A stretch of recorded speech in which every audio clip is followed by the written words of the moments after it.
কেউ ভয় পাবেন না, সবাই নির্বিঘ্নে ভোট দিতে চান, আমরা আছি আপনাদের সাথে।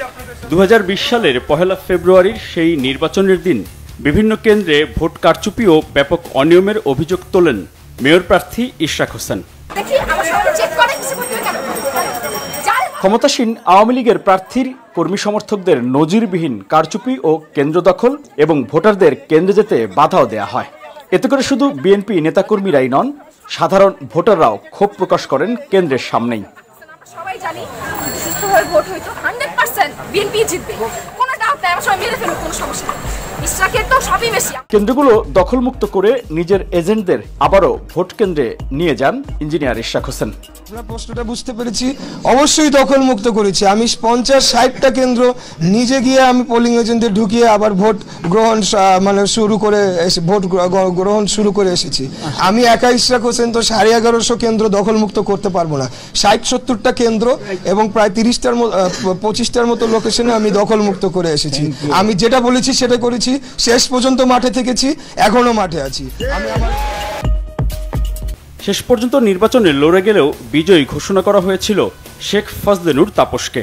ফলাফল পরিবর্তন ও জালিয়াতির অভিযোগে সে সময়ই তথ্য প্রমাণ সহ ইশরাক হোসেন মামলা করেন। কিন্তু তখনকার প্রধানমন্ত্রীর নিকটাত্মীয় শেখ তাপসের ক্ষমতার দাপটে মামলার কার্যক্রম আটকে থাকে। 5 আগস্টের পট পরিবর্তনের পর আবারও মামলা সচল হলে সাক্ষী প্রমাণের ভিত্তিতে আদালত আগের ফল বাতিল করে ইশরাক হোসেনকে বিজয়ী মেয়র হিসেবে রায় দেন। ইশরাক হোসেনের মামলার মধ্য দিয়ে আওয়ামী লীগ সরকারের সময় নির্বাচনে ভোট কারচুপির আইনগত প্রমাণ হলো বলে মন্তব্য করেন রাজনৈতিক নেতারা। শেখ হাসিনার আমলে নির্বাচনগুলো, বিশেষত 14 সালের পর থেকে যে নির্বাচনগুলো একেবারেই 14 সালের নির্বাচন সহ পরবর্তী সবগুলো নির্বাচন যে প্রশ্নবিদ্ধ, সেটা নানাভাবেই প্রমাণিত আমাদের কাছে ছিল। রাজনৈতিকভাবে আমরা বলেছি, এটা এখন আইনগতভাবে প্রতিষ্ঠিত হয়েছে। আমি মনে করি যে আপনার সত্যের জয় হয়েছে। নির্বাচন যে সঠিক ছিল না আওয়ামী লীগের আমলে, সেটা প্রমাণিত হয়েছে এবং এটা ন্যায়ের বিজয় হয়েছে। এর আগে আদালতের রায়ের পর প্রজ্ঞাপন জারি নিয়ে বেকায়দায় পড়ে নির্বাচন কমিশন। সাংবিধানিক প্রতিষ্ঠান হিসেবে মন্ত্রণালয়ের মতামতের প্রয়োজন না থাকলেও কমিশন চিঠি দেয়, কিন্তু নির্ধারিত সময়ে জবাব না দিয়ে পরে ইসির ওপর দায় চাপান আইন উপদেষ্টা। গেজেট নোটিফিকেশন হবে কিনা এই ব্যাপারে নির্বাচন কমিশন আমাদের কাছে জানতে চেয়েছিল।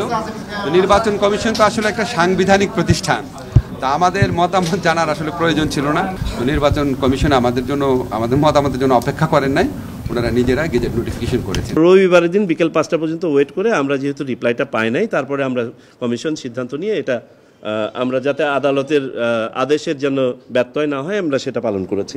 রায়ের পরও সংশ্লিষ্ট মন্ত্রণালয় এবং নির্বাচন কমিশনের ভিন্ন ভিন্ন বক্তব্যে বিভ্রান্তি দেখা দেয়। স্থানীয় সরকার মন্ত্রণালয়ের সাবেক সচিব বলেন, আদালতের রায় মন্ত্রণালয় উপেক্ষা করতে পারে না। আদালতের রায় তো আমাদেরকে দেখতে হবে যে আদালত যখন রায় দেন বা এটা উচ্চ আদালত থেকে যখন ওই রায়টাকে আবার কনফার্ম করা হয়, তখন আদালতের রায়ের একটা গুরুত্ব আছে এবং সেই গুরুত্ব অনুসারে সরকারকে কার্যক্রম গ্রহণ করতে হবে। বা দেখা গেল যে সরকারের যে 2টা মন্ত্রণালয় এটার সাথে যুক্ত, একটা আইন মন্ত্রণালয় এবং আমাদের স্থানীয় সরকার বিভাগ, তো তারা আবার এই আদালতের রায় তাদের সুরে একটা অসন্তোষ প্রকাশ হলো।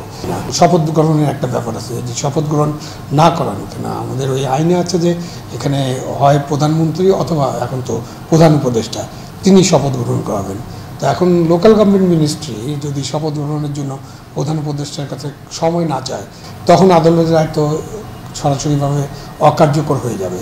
তো আমরা একটা মোটামুটি ইয়ার মধ্যে আছি, সন্দেহের মধ্যে আছি এই আদালতের রায় এবং রায়ের বাস্তবায়ন আদৌ হবে কিনা, সেটা সন্দেহের পর্যায়ে চলে গেছে।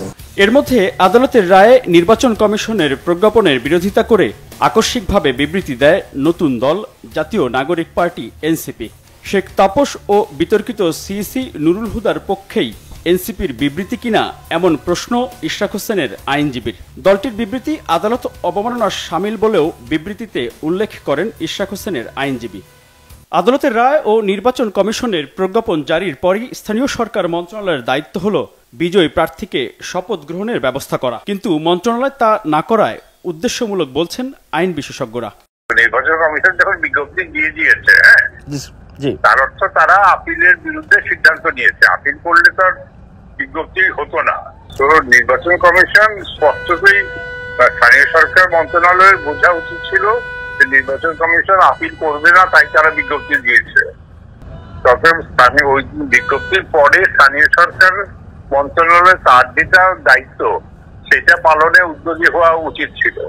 অলরেডি একটা এস্টাবলিশ রায় হয়ে গেছে, সেখানে এটাকে কিন্তু আমার মনে হয় যে একটা কোর্টের যে একটা রায় প্রদত্ত হলো এবং ওই যে ইলেকশনটাতে করাপশন হয়েছিল, রিগিং হয়েছিল, এটা লফুল একটা জাজমেন্টকে কিন্তু ওনারা এই স্থানীয় সরকার মন্ত্রণালয় এটাকে কিন্তু ডিবার করার চেষ্টা করছে। বিচার প্রক্রিয়ার টেকনিক্যাল কোনো ইস্যু নিয়ে ন্যায় বিচার প্রাপ্তিতে বাধাগ্রস্ত হয় এমন কোনো কার্যক্রম মন্ত্রণালয়ের এখতিয়ার বহির্ভূত বলে মনে করছেন এই আইনজীবী।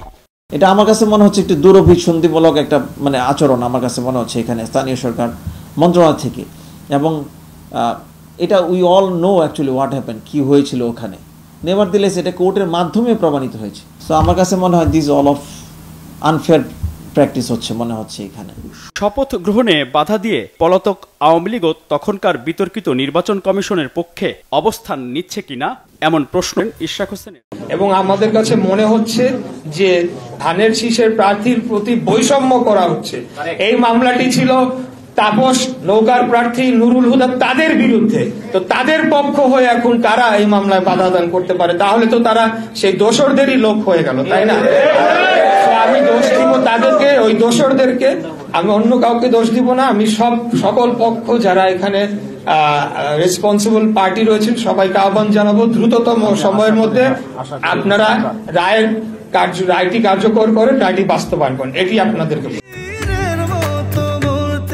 একই সাথে কারচুপি আর অনিয়মের মাধ্যমে জনগণের ভোটাধিকার কেড়ে নেওয়ার বিরুদ্ধে আইনিভাবে লড়াই করে ন্যায় বিচার পাওয়ায় দেশের বিচার ব্যবস্থার জন্য ইতিবাচক হিসেবে উল্লেখ করেন ইঞ্জিনিয়ার ইশরাক হোসেন।